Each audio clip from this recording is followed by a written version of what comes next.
Bonjour, je vous propose dans cette courte vidéo de nous concentrer sur quelques aspects pédagogiques et matériels de pratique médiatique, afin de travailler l'oral dans vos classes. Tout d'abord, pour ce qui est de la pédagogie, je vous recommande la brochure réalisée par le Clémy de Bordeaux, mettant à votre disposition divers ateliers de pratique, tels qu'écrire pour la radio, le podcast pour travailler l'argumentation, ou encore apprendre à écouter en questionnant. Plus localement, l'Académie de Clermont vous propose des scénarios pédagogiques sur le site du groupe de compétences EMI et compétences de l'oral, ainsi que sur le site du pôle EMI académique. Vous y trouverez des fiches pédagogiques accompagnées de capsules vidéo afin d'envisager la réalisation de chroniques TV, de face caméra ou encore de débats ou d'interviews dans vos classes.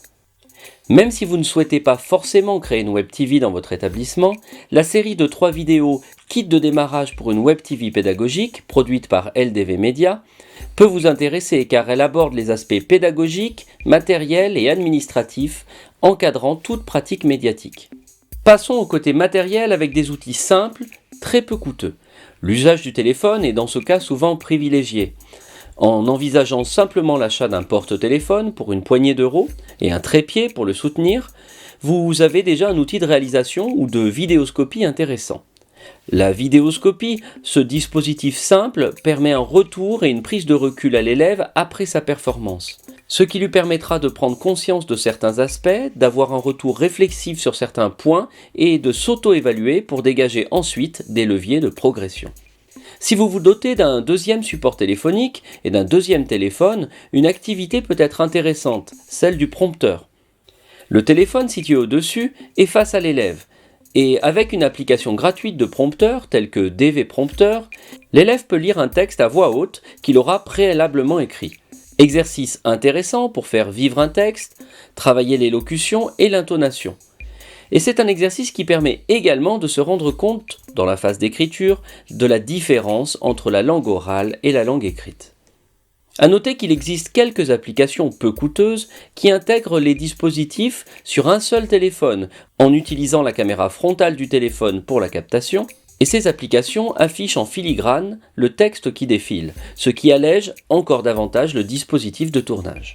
Il existe également une application gratuite sur ordinateur où là, le prompteur s'appuie sur la reconnaissance vocale grâce à un micro. En cas de non-reconnaissance d'un mot, vous devrez cependant le répéter afin que l'application poursuive le défilement du texte. C'est très efficace, mais cependant je préfère le prompteur cité précédemment, car l'élève apprendra, en plus de l'exercice de lecture, à temporiser, à adapter son rythme de lecture et son rythme d'élocution en fonction d'une vitesse de défilement établie à l'avance. Bien entendu, toutes ces activités citées peuvent se réaliser avec une tablette, mais les supports de fixation seront plus coûteux. Cependant, c'est par exemple avec des tablettes Apple que vous pourrez envisager des réalisations en multicaméra, avec des applications comme Recolive ou encore Touchcast. À noter que sur les tablettes et téléphones de la marque Apple, le logiciel iMovie est aussi intéressant pour pouvoir faire des montages facilement. J'attire votre attention sur la qualité sonore qui est primordiale. Vous pourrez dans un premier temps acheter ce type de micro-cravate ou micro-lavalier pour quelques dizaines d'euros. Ils s'adaptent parfaitement sur le téléphone et la tablette dès lors qu'ils sont bien à la norme TRRS, c'est-à-dire cette connectique de type prise-casque mais avec 3 bagues noires, afin d'être bien reconnu par votre appareil. L'élève peut le tenir à la main ou s'équiper en le pinçant sur un vêtement.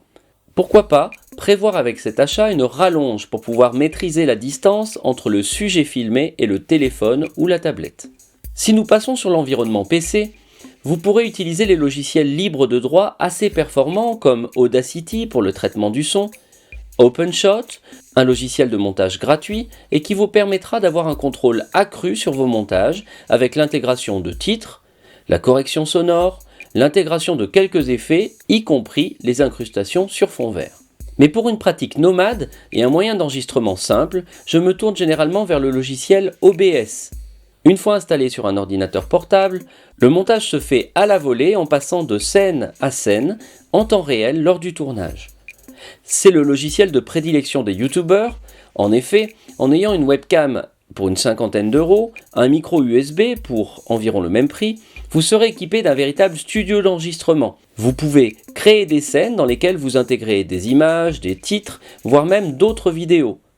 Vous pouvez donc facilement créer un journal télévisé ou une chronique en une seule séance.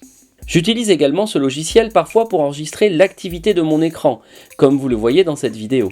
Je fais également réaliser des chroniques en voix off aux élèves. Ils n'ont plus qu'à naviguer sur des sites internet ou des documents divers et à commenter le tout en voix off. Voici un court exemple d'éducation aux médias réalisé en primaire. De la rédaction, je peux trouver un texte de présentation et j'apprends que le monde est un quotidien qui, depuis décembre 1944, fournit des informations de qualité. Je ne peux pas dans cette vidéo, qui se veut courte, aborder tous les aspects techniques dans le détail, mais n'hésitez pas à me contacter sur l'adresse qui s'affiche sur votre écran afin que je puisse vous guider dans les activités médiatiques que vous entreprendrez dans vos classes. J'espère que ces conseils vous seront utiles. N'hésitez pas à vous appuyer sur le pôle EMI de l'Académie de Clermont-Ferrand pour vos besoins en formation ou tout simplement pour une aide ponctuelle. À très bientôt.